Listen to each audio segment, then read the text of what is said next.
Hey, I'm Audra Carroll, and this is Coming in Hot, where my guest and myself mostly talk about mindset theories and real practical ways that you can improve your lifestyle, your relationships, your health, and yourself.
Hey, good evening, everybody. Welcome to Coming in Hot. I'm Audra Carroll, and today I want to piggyback off of my last, actually, two shows.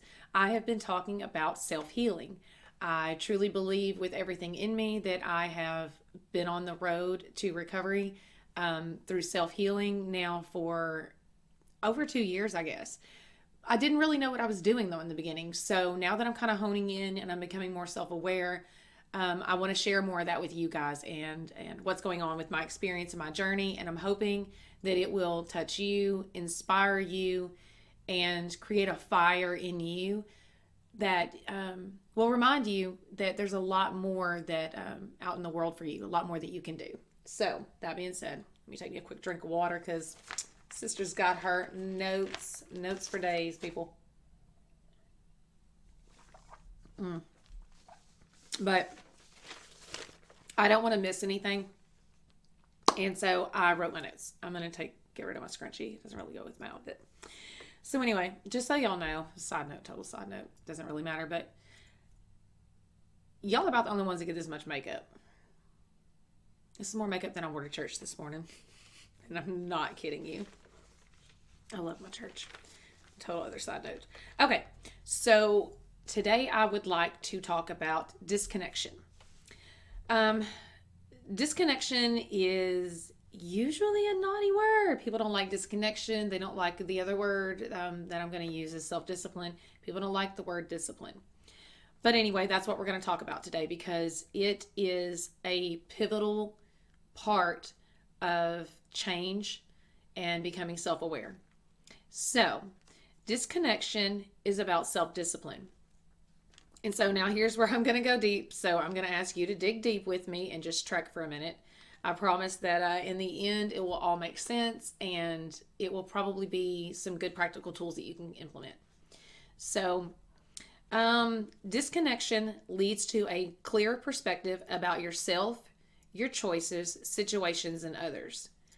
Discipline nurtures self-love and leads to personal growth. I'm going to go back and say it one more time. For everybody in the back, disconnection leads to a clear perspective about yourself, your choices, situations, and others. Discipline nurtures self-love and leads to personal growth. I believe that, like I said, that disconnection is a pivotal part of personal self-development and growth. And it is something that I guess I didn't struggle with so much, but the people around me struggled with.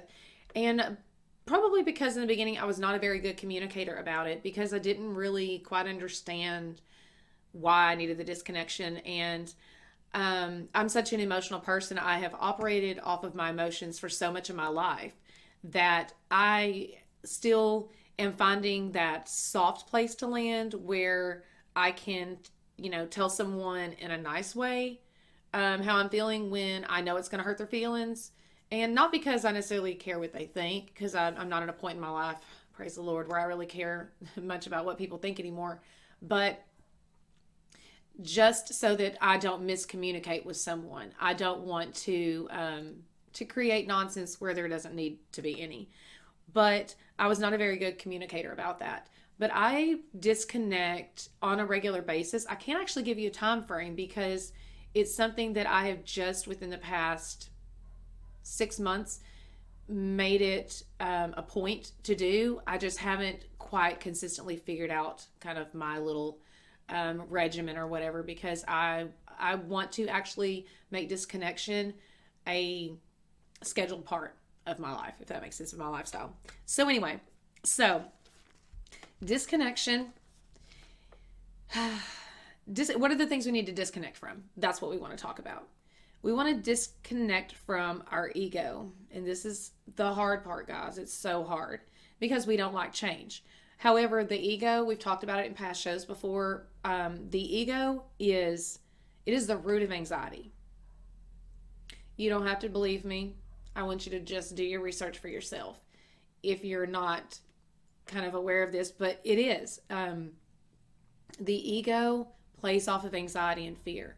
So anyway, when you begin to take things away from you that feel really good, then you become anxious. And, the brain gets disrupted when you start taking away things that have really been setting the pleasure centers off in your brain for so long. And it's screaming at you, going, no, no, no, no, no. You want to do this. Come on. You know you want to. I wanted to give you an example of, I know in my life, how disconnecting from my ego and my anxiety and learning how to take down those walls, how that kind of played out.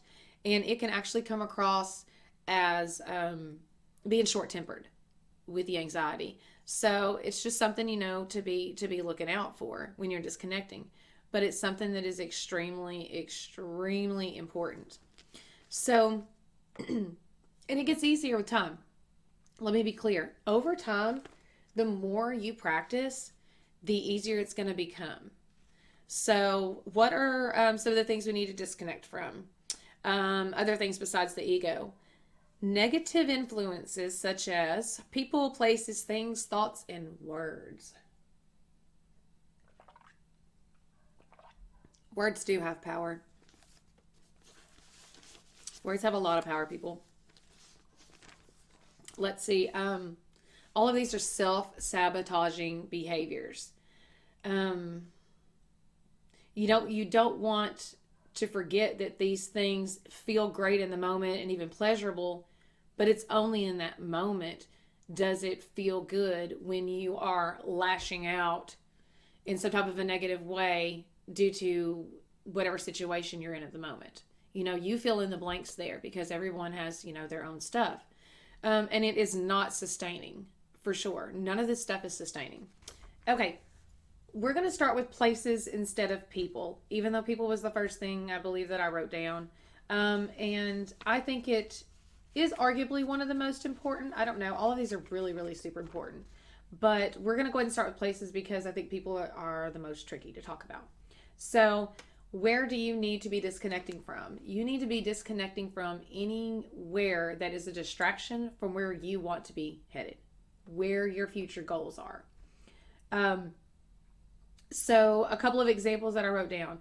If you need to be getting up early on Saturday to go jogging because you have a desire to be healthier, then don't be staying out late Saturday night, or Friday night, I should say. The same thing goes for Sunday morning. If you're a church goer and you know that you need to be in church because you need to be around like-minded people, you need to be feeling the energy of people who believe in the Spirit like you do, then don't be out late Saturday night doing whatever. Don't be up late watching your TV.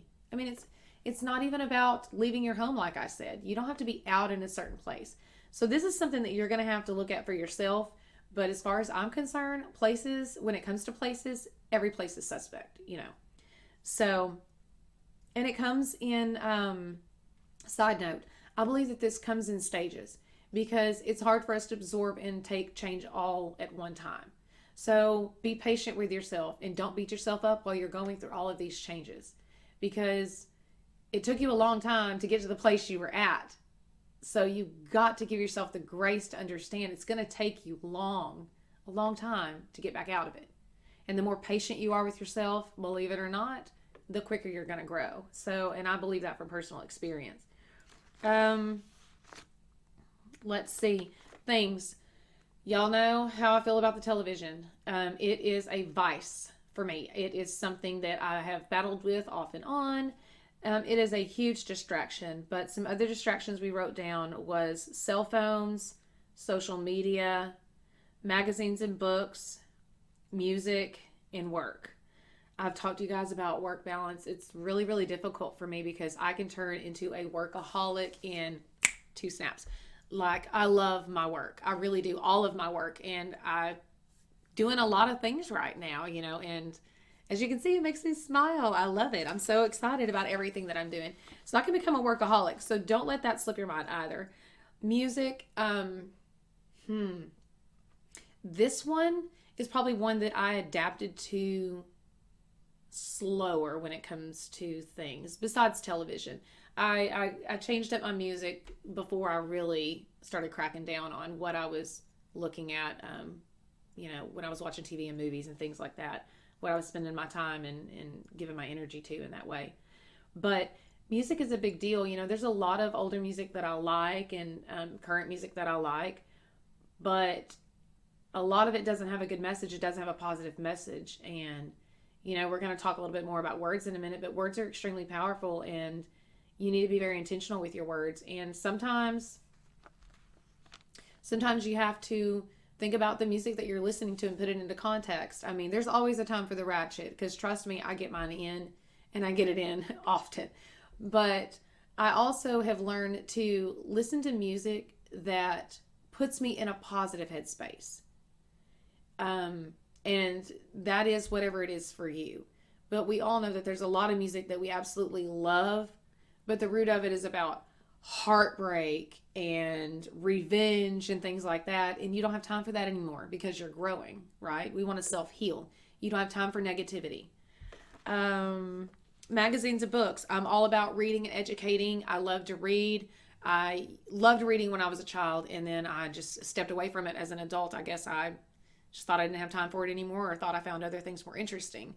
And I've come back to my reading space, and I am, and I see now how the different types of books that you read consistently, they're going to affect you mentally as well.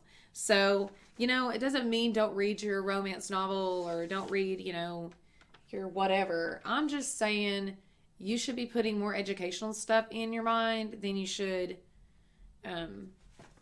fantasy, you know.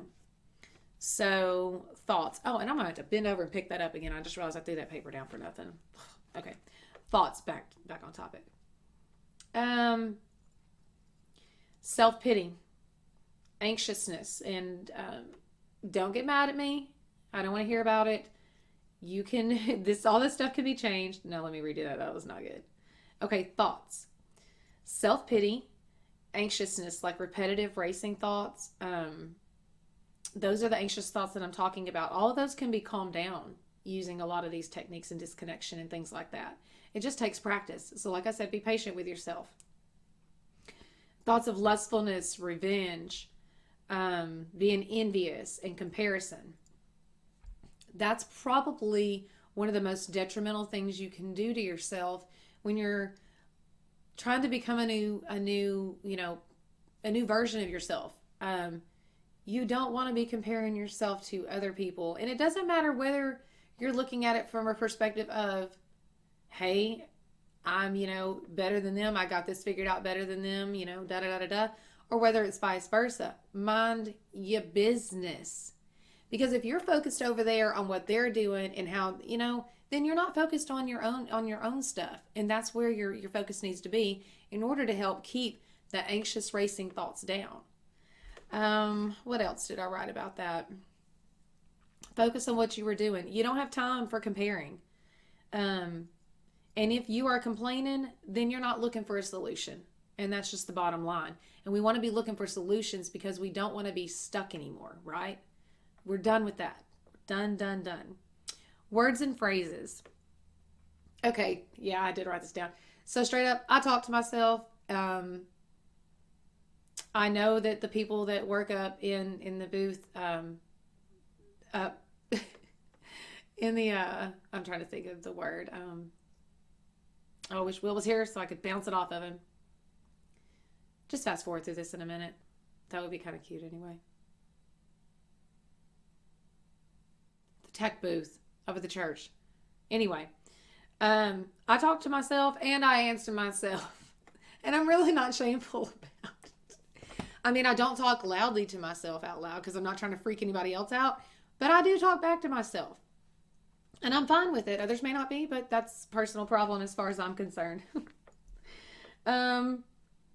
So I pulled these from blogs.psychcentral.com, but these are the top 10 words or phrases I should say that we say to ourselves that are negative. And I can relate to just about every single one of these, like I'm sure a lot of you can. I can't do it. I'm not worth it. There's no use. I'm not enough. I must be perfect. That one's terrible. I must be perfect. Oh, I hate that one. I'll never follow through. My opinion doesn't matter. People won't like me. Others are better than me, and I'll never be different. And that was in no particular order. I kind of skipped around. And then Will added another one that I think is more of the rhetoric that would be used to, and it's, what's the point? I've heard that so many times. What's the point? You know, you need to be careful what you're speaking over yourself and what you're speaking over to others. Let's get to the people part. Let me get my paper again. Okay. People. Okay. This information, like I said, I feel like this is the trickiest. And I mentioned to you guys that I also routinely disconnect, and I was terrible about it in the beginning. I would just ghost everybody, and everybody would be worried, and are you mad at me? And did I upset you? And are you okay? And now I've learned that I actually notify my friends. Before I'm going to disconnect, I let them know what my ground rules are. And I don't mean ground rules necessarily as in for them, but my ground rules as far as in what I'm implementing as disciplines and why. Because I want them to also be there to hold me accountable. You know, I have learned that my closest circle of friends hold me accountable. The ones that I know without a shadow of a doubt have my back are also the same ones that will tell me to shut up, to pipe down, to calm down, and love on me the whole time, you know. So anyway, people, this information is for powerpositivity.com, and these are the 4 types of people that are listed that we should try to avoid, and I think it is very spot on. So I'm just going to read directly from it. Number 1, the user. This personality is egotistical in nature. They are master manipulators who use deception to get what they want, without any regard for anyone's feelings. Users often rationalize their behavior to make sense of their actions. They also play the victim card to their advantage. As humans, we are often fogged by our emotions. The user feeds on those who are kind and sensitive. They are the bullies of the world. Once they are done getting what they want, the person is left to pick up the pieces. Users are quiet hurricanes who pass through our lives with tremendous destructive powers. They attempt to imitate, and insult. If you are among this sort of person, the best thing you can do is be assertive. Try not to engage in their drama and set boundaries. Users don't like the word no. They prey on those who know will do favors for them. Yeah. I know some of them. I'm not close to them. They don't get close to me. I don't let them in. Those I feel like I can feel about a mile away. So let's move on to number 2. The gossiper. People who feel insecure about themselves will spread rumors and gossip about others. This makes them feel better. The gossiper is a toxic thread in any group of folks. They feed on the misfortunes and mistakes of others, oftentimes exaggerating the truth. They take and pull from whatever source they need to in order to get attention. These folks create stories out of boredom, for power and control. jealousy, revenge, and popularity. The best thing you can do is not partake in their stories. Do not ask questions. Stop their nonsense the minute they start to speak of someone else. The gossiper hurts three people with their words: themselves, the person who listens, and the person who they are gossiping about. If you don't stop their storytelling, they might be next on your agenda. Sorry. If you don't stop their storytelling, you may be next on their agenda. I've thought about that so many times. I often wonder when I'm around people who gossip a lot, I wonder what they say about me when I'm not around, because they sure have a lot to say about everybody else. Okay, number 3, the blamer. You know this one well. Everyone has one around them. This is the person who has the victimization personality. They take little responsibility for anything they do. They point the finger to anyone and everyone around them. This is also the martyr. Blamers lack self-control and have very low self-esteem. This personality will do anything possible to deviate blame from themselves. If you are among this type of person, the best thing to do is to shift the conversation. Take charge of it by questioning everything and reaffirm where accountability really is with them. You are not responsible for anyone but yourself. Do not allow this persona to feed you. Do not allow this person to feed you with their insecurities. Everyone makes mistakes, and this is where the blamer loves to project issues to everyone but themselves. That one is so powerful, guys.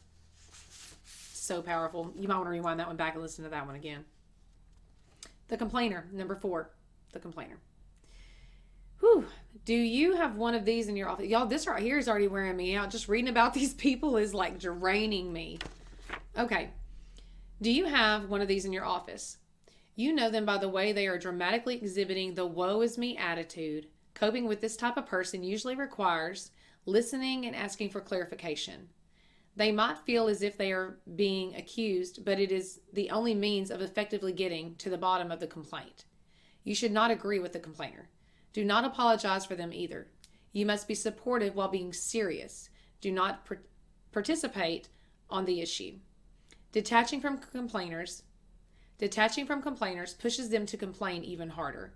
They can't help, but they need attention by making sure everyone around them is hit with some negative story. Yeah, I know some of all of these. Like I said, the users, I'm like I feel those a mile away. The rest of these, I think I've learned to cope with pretty well. But here's the bottom line, me saying that: don't get your panties all in a wad, and also don't get on a high horse, because none of us are perfect. I've exhibited all of these behaviors at some point in time in my life. So, as well as many of you have. So this is not about judgment when you're disconnecting from people, and I don't want you to get that twisted, because that hurts a lot of people's feelings unnecessarily. So don't be judging people. It's not about judging, guys. It's just about just getting real about your reality and about your environment around you and what you are allowing. And that's it. So I hope you hung with me while we talked about disconnection, because I know it's not necessarily something everyone likes to talk about because it's seen in such a negative light. But becoming dedicated to self-discipline does not have to be a bad thing. You know, it's all about perspective, guys. Like I said earlier in the show, disconnection leads to a clearer perspective about yourself, your choices, situations, and others. And discipline nurtures self-love, and it leads to personal growth. None of that is negative, guys. So, I mean, it's all about perspective. It literally is all about perspective. In fact, I believe it's one of the keys to changing your circumstances. And that's what this whole show is about, is personal growth and self-discipline. I'm not sorry. I was going to say I'm sorry, but I'm really not, you know. It's the cornerstone of my growth and my self-healing, and it's what I need. I have this desire and deep drive and need and fire inside of me to share with you guys, because it's like, if I can do it, anybody can do it. And just truly, you know, once you learn how to become disconnected, you begin to free up mental space, emotional space, time, and energy. There's so many benefits to disconnection. So you can just flip that script in your head, then it changes everything. Next week's show, we're going to talk about the things we need to get connected to, because when you're disconnecting, you've got to fill that time and with different things, with different you got to fill that time and energy with other things. So we're going to talk about that and about consistency and things like that. But what I want to leave you guys with are some quotes. These are also from powerpositivity.com. Hoping there's no typos, because I'm not familiar with these. So here we go. The successful man doesn't use others. Other people use the successful man. For above all the success, if of service. Mark Cain. Strong minds discuss ideas, and average minds discuss events. Weak minds discuss people. Socrates.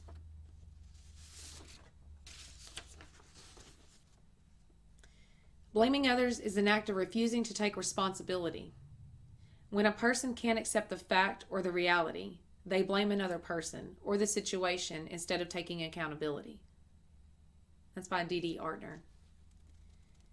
And lastly, complaining does not work as a strategy. We all have finite time and energy. Any time we spend whining is unlikely to help us achieve our goals, and it won't make us happier. And that was written by Randy Posh, I believe, The Last Lecture. Wow.